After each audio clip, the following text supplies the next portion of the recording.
Okay, first thing first, I'm going to share the screen. Okay. Here.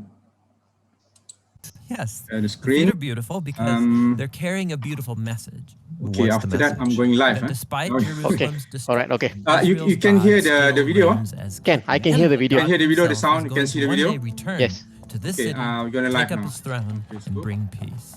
And the watchmen sing for joy because of the good news that their God still reigns. Now, in the New Testament, we find this same phrase, the good news. It's the Greek word euangelion, and it's also sometimes translated with the word gospel. Yeah, so when Christians say, "Do you believe the gospel?" they mean, "Do you believe the news?" But not just any news. In the Bible, this phrase is always about the announcement of the reign of a new king. And in the New Testament, the Gospels use this phrase to summarize all of Jesus' teachings. They say that he went about proclaiming the good news of God's kingdom. So Jesus saw himself as the messenger, bringing the news that God reigns. Yes, but the way that he described God's reign, it surprised everybody. I mean, think, a powerful, successful kingdom. It needs to be strong, able to impose its will. All right, we are able to live now. defend For those itself. watching, The I'm way going to that he play back described God's the reign video surprised from the everybody. start. We're going to live 5 minutes from now. This is the screen introduction video. All right, we are live now. For those watching, There's I'm gonna this play back beautiful the poem. It's in the book of video. Isaiah. The city of Jerusalem has just been destroyed by Babylon, the great kingdom in the north. And all of these Jewish people, they've been sent away into exile, but a few remained in the city. And they're left wondering, what just happened? Has our God abandoned us? Right, because Jerusalem was supposed to be the city where God would reign over the world to bring peace and blessing to everyone. Now, Isaiah had been saying that Jerusalem's destruction was a mess of Israel's own making. They had turned away from their God, become corrupt, and so their city and their temple were destroyed. Yeah, everything seems lost. But the poem goes on. There's a watchman on the city walls, and far out on the hills we see a messenger, and he's running towards the city. He's running and he's shouting, "Good news!" And Isaiah says, "How beautiful on the mountains are the feet of those who bring good news." Beautiful feet? Yes, the feet are beautiful because they're carrying a beautiful message. What's the message? That despite Jerusalem's destruction, Israel's God still reigns as king, and that God himself is going to one day return to this city, take up his throne, and bring Is Sahrolnizam peace. supposed And to the enter? watchmen sing for joy because of the good news that their God still reigns. Now, in the New Testament, we find this same phrase, the good news. It's the Greek word euangelion, and it's also sometimes translated with the word gospel. Yeah, so when Christians say, "Do you believe the gospel?" they mean, "Do you believe the news?" But not just any news. In the Bible, this phrase is always about the announcement of the reign of a new king. And in the New Testament, the Gospels use this phrase to summarize all of Jesus' teachings. They say that he went about proclaiming the good news of God's kingdom. So Jesus saw himself as the messenger, bringing the news that God reigns. Yes, but the way that he described God's reign, it surprised everybody. I mean, think, a powerful, successful kingdom. It needs to be strong, able to impose its will, able to defeat its enemies. But Jesus said the greatest person in God's kingdom was the weakest, the one who loves and who serves the poor. And he said that you live under God's reign when you respond to evil by loving your enemies and forgiving them and seeking peace. This is an upside-down kingdom. Now, Jesus also said that this kingdom was arriving with him. Yeah, so for example, there's this really interesting story where there's a high-ranking Roman officer, and he comes to Jesus begging him to heal his servant. And he even calls Jesus his Lord, acknowledging that Jesus is his authority. Jesus praises this man for recognizing what no one else yet had, that not only was Jesus announcing God's kingdom, he was the king. And so the word gets out that this Jewish man from Galilee is talking and acting like he's the king of Israel. He's appointing 12 disciples, which are an image of Israel's 12 tribes. He's healing people, forgiving people their sins. And all of this so threatened Israel's leaders that they finally decide to have him killed. And Jesus let them. Yeah, which is a weird thing to do if you're trying to become king. That's right. But for Jesus, this is what had to happen. Jesus saw the sin and the devastation of his people Israel as just one small part of the entire human condition. How all humanity has rebelled against God, resulting in the tragedy and devastation of our whole world. And so how is God going to bring his reign over such a world? Jesus believed it would be through an act of sacrificial love for his enemies. This is why in the Gospels, Jesus' crucifixion is depicted as his enthronement as the King of the Jews. Yeah, he receives a crown. He also receives a robe.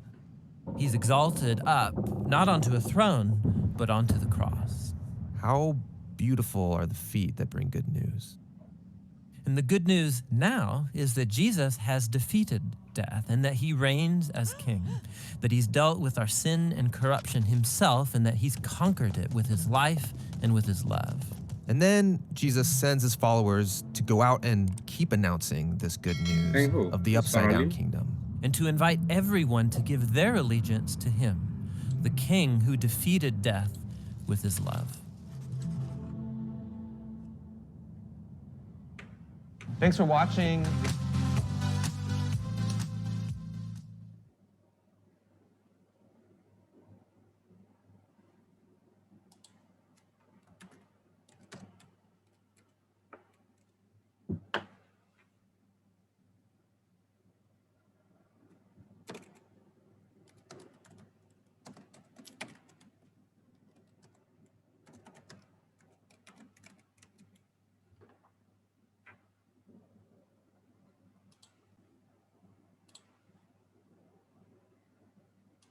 Right. Salam sejahtera, Colin and ENG HOE, my dear friends. Can you hear me, ENG HOE? Can you speak? I cannot hear you. Colin, ENG HOE? Hi, Shahrul. Hi, great to be here. Thank you for inviting us to come and join you for your talk. I look forward to having a very engaging conversation with you. All right, thank you very much. How about you, ENG HOE? Are you okay? I cannot hear you. Probably are you muted? Are you muted, ENG HOE? I can hear Colin, but I cannot hear you. Yeah, ENG HOE, we can't hear you.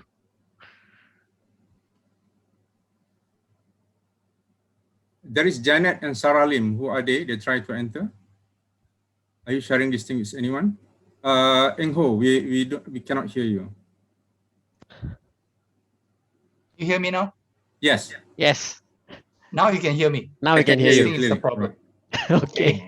Sarah is my daughter.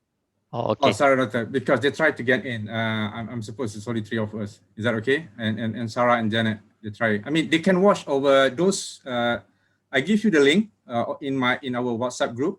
There is a link specific to the FB Live. You just share the WhatsApp link. They can watch and comment over Facebook Live. In our group, in our WhatsApp group, you share. I've already share you the link. Oh, so they shouldn't participate in this Zoom meeting, is it? No. Oh, I'm sorry. I didn't know. I gave them this link. Okay, sorry. You just share the FB Live link. I've given you in our WhatsApp group. The FB Live link. Yeah, in our WhatsApp group. All right, Assalamualaikum and salam sejahtera to my dear friend and my dear guest. It's a pleasure to have you guys today for Boon Talk Show. This is the 6th of the 8th series. It's about sharing sessions on religious and non-religious issues about their core belief and also social issues. We had Buddhism last week. Now we have Christianity. It used to be Protestant. I just want to differentiate between. The first one is Catholic. Now, since they like to be known to be called Christianity, so I call them Christianity.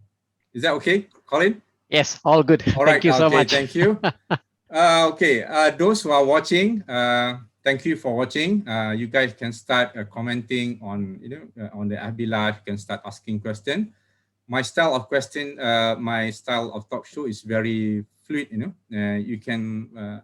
It's supposed to be very interactive from start until finish. I appreciate all those comments and ask a question. I'll try to blend with my question. And if it's the right question, you can ask any question basically, as long as you're being fair and respectful. I mean, it's the spirit of dialogue. Because, I think we can, I'll try to be the judge of those respectful comments. So, and if I were to be transgressing if you just correct me as well, I appreciate you guys. I'm Sure. we are all equal in the same. Yes. Okay. With me, we have on my left hand, my dear ENG HOE LIM. Welcome to the show, ENG HOE LIM. Hi. All right, nice to have you here. ENG HOE LIM is basically Christian itinerant. Probably after this, you can probably explain a bit about yourself and what is itinerant. Because this is, honestly speaking, the first time I'm hearing that word, when I met you last week. And okay, this is none other, my good friend, COLIN. How are you? I'm doing great. Thank you for having me, Sahrol. Yeah, all right. it's a pleasure. good to be here. Okay. For those who don't know, my name is Sahrolnizam Muhammad Shari. People call me Boon, Boon in school. So that's why the name of talk show is Boon Talk Show. And Boon itself, I think, is also something good, something beneficial. So I want this talk show to be beneficial, to be inspiring for others to converse in a respectful and civilized dialogue. I think it is possible, even though it's not been done, especially in politics and religion. But you have to try it carefully, okay? Here we go. Okay, with that, this is, like I said, the objective of this thing is basically we try to know each other, because I don't think in Malaysian context, I've known COLIN for a couple of years. In fact, I met him last week in the interfaith dinner organized by Unity and JIS. I've met after the long SOP, so that was the first time that we met.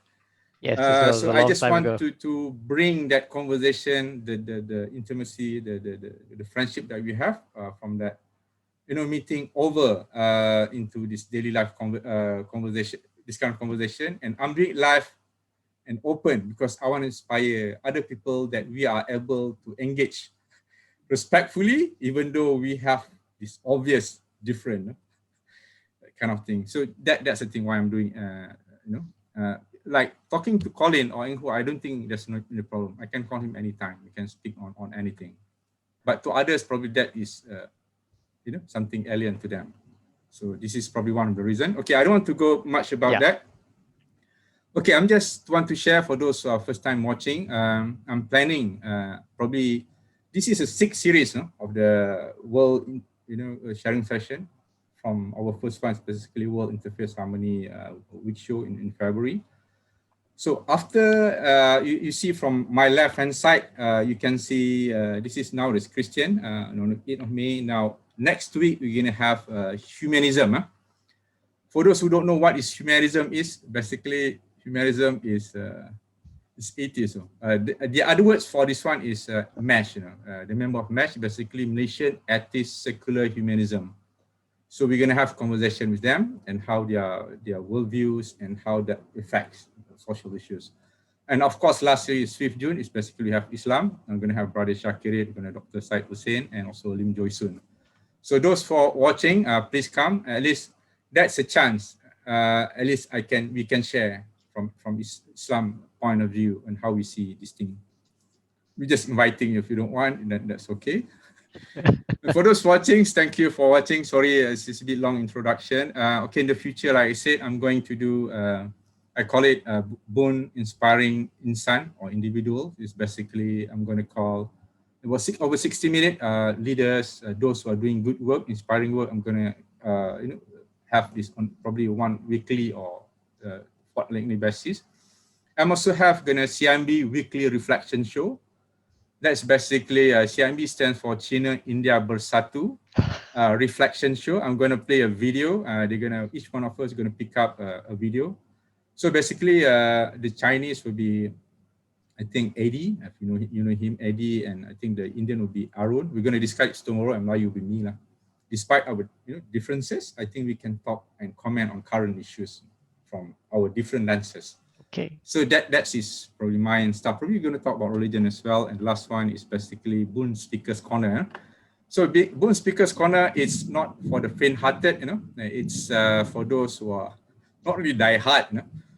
But those who can really, I think, can engage civilizedly, that I believe. I'll invite you into the, I'm going to show you in this screen, wait, where is that? I'm going to share you a poll where those who like to join this kind of discussion, just put which of your preference that you want, the topic, and if I think I got some quorum, I'm going to, let me share first before we start.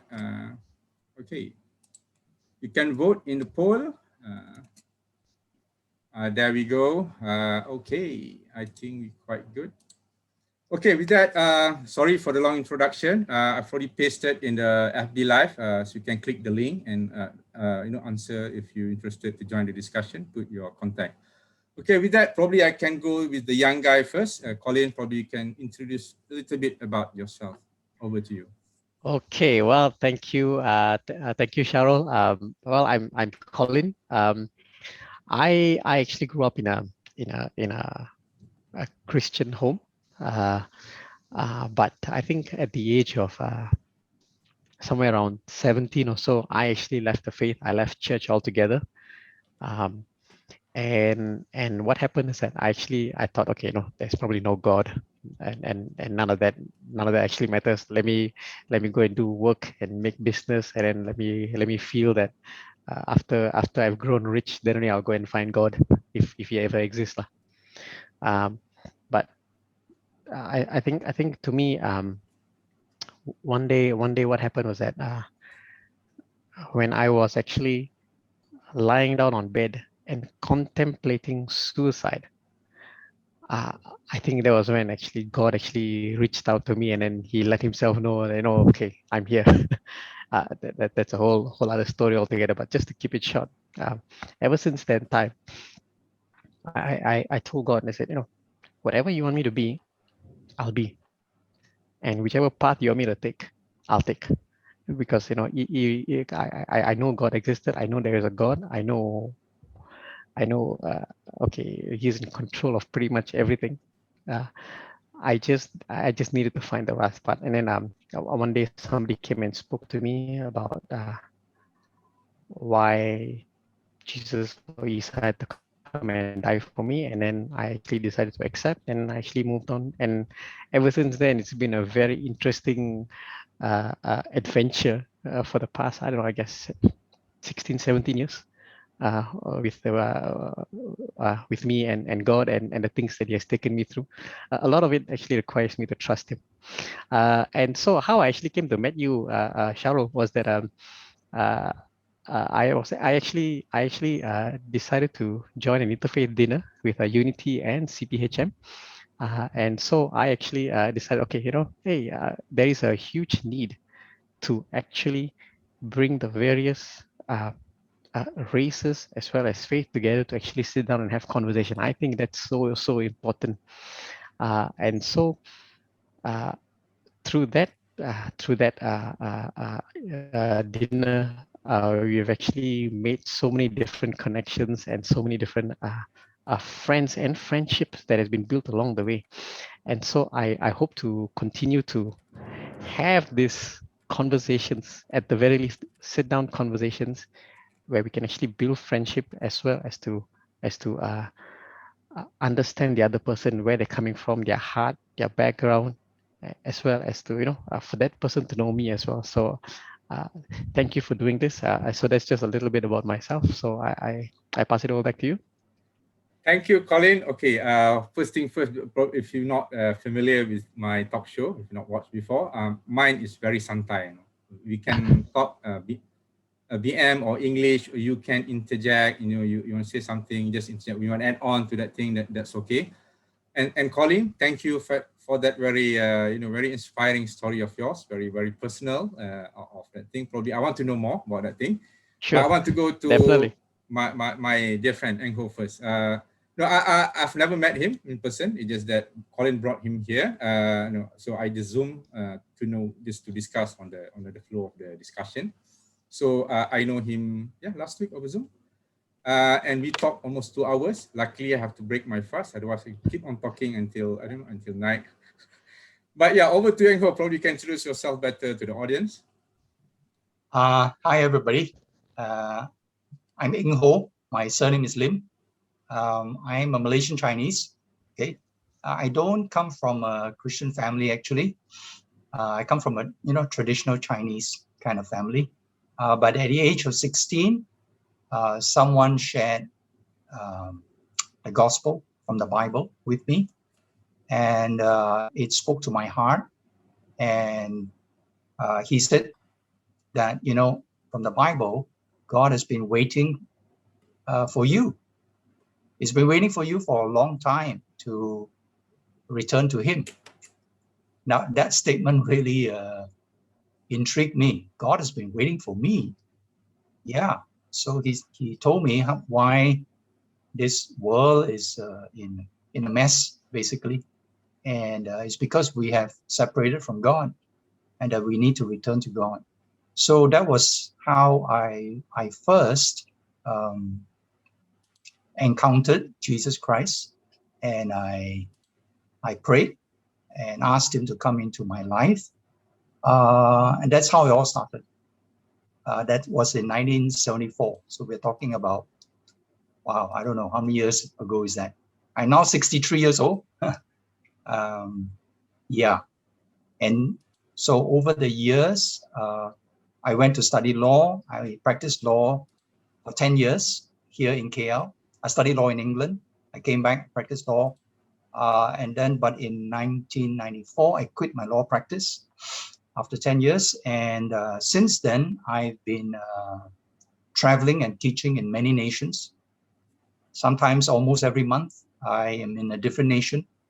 So I give training especially to NGOs and people who are working with the poor. Because over the years, I and a few people started a disaster relief organization. We received training from an American team. And when we started doing disaster relief, I found that disasters hit the poorest people the worst. They have no resources to fall back on. And so I was constantly with the poor. And I was very troubled by poverty that I saw in Bangladesh, India, Philippines, Indonesia, Myanmar, Cambodia, all these countries.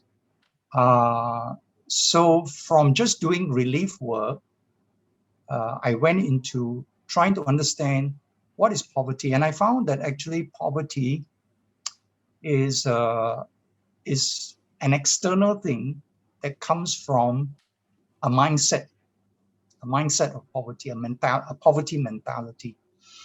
And so over the years, understanding it more and more, I began to develop a training to how to help the poor come out of their poverty mentality. Because unless we help them come out of their poverty mentality, which is the root cause of all the poverty, just doing external projects like agriculture, education, macam-macam, a lot of projects helps them, but only on the surface. It does not help them come out long-term of their poverty. And so I've been doing that for the last 20-something years. Yeah, and Colin dragged me into this. All right, thank you for that very inspiring, personal stories of yours. So, lawyer by profession. I mean, now more into, helping the poor, disaster and relief in many parts of, poor countries. And I think from what our conversation last week, Mr. Eng Ho also very passionate about poverty. We can talk about that thing. That one probably can be a topic of its own. Okay, one thing that both of them, I think that we can hear is both of them actually in a way choose Christian in a certain sense, or Protestant in this, because if I'm second, Colin, you're from second, so is it Catholic background? Then Yeah, I grew up in a Catholic home. You grew up in Catholic I grew up in a Catholic home. Yes, correct. Okay. Yeah. So yeah, after I think after the age of 17, I I left for Alright. personal reason and all that lah. Yeah. Sorry, are your family Catholics? All they? Yes, both. I mean, I'm actually a 4th generation Christian, all the way from India. Yeah. Okay. I mean, all your family are still Catholic, or are they Yeah, Protestant? they are. I think I'm They're the Catholic. only one. Yes, all Catholic. Okay. Yes. Okay. I just want to clear on that. Sure, certainly. Okay. Okay. Actually, to be very honest, I just to know the I cannot say that I know everything. I just know the real difference between Catholic and Protestant. Before this, I was like, they are Christian. Why should I already bother? I mean, sometimes I got it wrong. They don't see things. At least I really know, because I want to know. Today's, I'm speaking to two of them. I always confuse, Michael, between the Catholic. They have a little bit different on some core belief. They're a bit different from the Protestant, how they see things. But today, I think I'm quite okay. So I don't jumble out. I hope I can ask the right question to both of them. But if I still get it wrong, so please correct me. Yeah, no Right, worries. No worries. Okay, it's yeah. So ENG HOE, one thing that I like about ENG HOE, when I first met him last week over Zoom, he corrected me. So lucky I asked him, what should I call you? I just call him Lim, So he said no, ENG HOE. So No problem. And that is, to me, it's also ENG HOE LIM. But normally I said that the Chinese would put their surname in front. Say, who are you? Say Mrs. Wong. So yeah. But normally, probably I thought it's out of respect. Normally in the West, even they always like to call their surname rather than their first name to show respect. But ENG HOE have some different belief, not belief, ways of looking at things, perspective, which is, from that he earned my respect in that sense, how we see certain things. So we can have that discussion. And when I asked him, I know he's Protestant, and so he's not protesting anymore, which is a respect. Then I changed my posters from Protestant and into Christianity, because that's how he wants to be projected, to be viewed. And so I changed his name from Lim to ENG HOE, and the title. So, and to me, this is how Islam should treat others. We should call people by how they want to be called. I mean, in that sense, as much as possible. If I don't ask you, probably I got him wrong as well, calling him Lim. That's also easy, to call. Okay, sorry, Lim. You can of course please talk. So I want it to be fluid, not that I talk, you listen. So you can just talk, but please try to refrain not talking 3 at a time, because the quality of the audio will go down, drop in that sense. Yeah, certainly. Yes, of course. Yeah, just if you think you want to stop me, just raise your hand like that. So I'll stop. Okay. Okay. So that's spirit. So I want to be in that way. So for those who are watching actually on FB Live, there will be about 10 seconds lag. Right. So bear with us. You comment. You can also watch on FB. Watch their comments if there is any question. It's just that please mute, otherwise you'll be looped. Okay. Okay. Thank you. Okay, we got a lot to discuss, but okay. Yeah, Colin, probably you want to. Sorry, you talk about suicide. So why that suicide? It's not because of what's your problem? Okay. If you don't mind, yeah. Sure. I'll explain a little bit about that. So Wes, when I left faith, I left. I didn't think there was a God. I didn't think there was a higher power, and all my focus in my life was that, okay, let me make money, let me make business, and I want to be as powerful as I can be. that was my whole thing in life. After I left faith, I also left faith because I felt I didn't see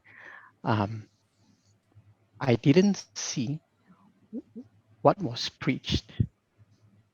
I didn't see it lived out. I didn't quite understand it. So a lot of it was theory, and a lot of it was just what was spoken, but I felt it wasn't lived out. I couldn't quite understand what was being said, even though I went to church every week. I was asked to read, I was asked to pray, and all of that.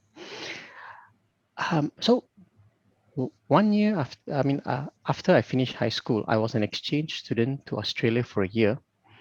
And then I thought, oh, okay. I decided to go and see the churches over there. And lo and behold, most of the churches there were empty because there was nobody there. I thought, oh, very strange. However, I felt that the people over there were much nicer compared to maybe my group of people who surrounded me. So that probably even reinforced my belief that okay, maybe there's no God. We just, it's necessary to treat people right, but I don't know where all this God thing came from. Then what happened was that year after year, there grew slowly but surely a restlessness in my heart. It just grew and grew and grew and grew. I just couldn't avoid it. It was there. It wasn't there before, but it was there after I left faith. Then I thought myself, okay, where is this coming from? Okay. However, the more I thought about it and the more I tried to figure out life, the more it didn't make sense because I felt like, after all this, I make all the money, I have all the power, then what happens? I went far down the road just to think about it. It just didn't make sense. And then the thoughts of suicide came and came. It just came, and I thought, okay, because the combination, life didn't make sense, and then it only made sense that okay, there's only two junctions I could go from here. One is either suicide, or the other is to become a very powerful dictator. There was no in between, because of if let's say you believe there's no God, right? That's to me that was my how I understood it lah. So sorry, Colin, if I interject you. Sure. No, there are, I don't know, but probably Willie will disagree. Like, he didn't believe in God, but he's so happy. Like, even Dr. E also don't believe in God. But Right, still doing good things, and he's so happy. So how do you see that? So I don't see the connection. How I see it, okay, I because it was a combination of what I wanted in life, as well as how I grew up, and the combination of how I saw things. And so that was how I actually saw it. It was that I felt like, because if you don't, I felt with the combination of all the education I got, if you don't believe in God, then the whole theory of Darwin comes into play, where the survival of the fittest. And if it's the survival of the fittest, then you have to be the fittest, and the fittest person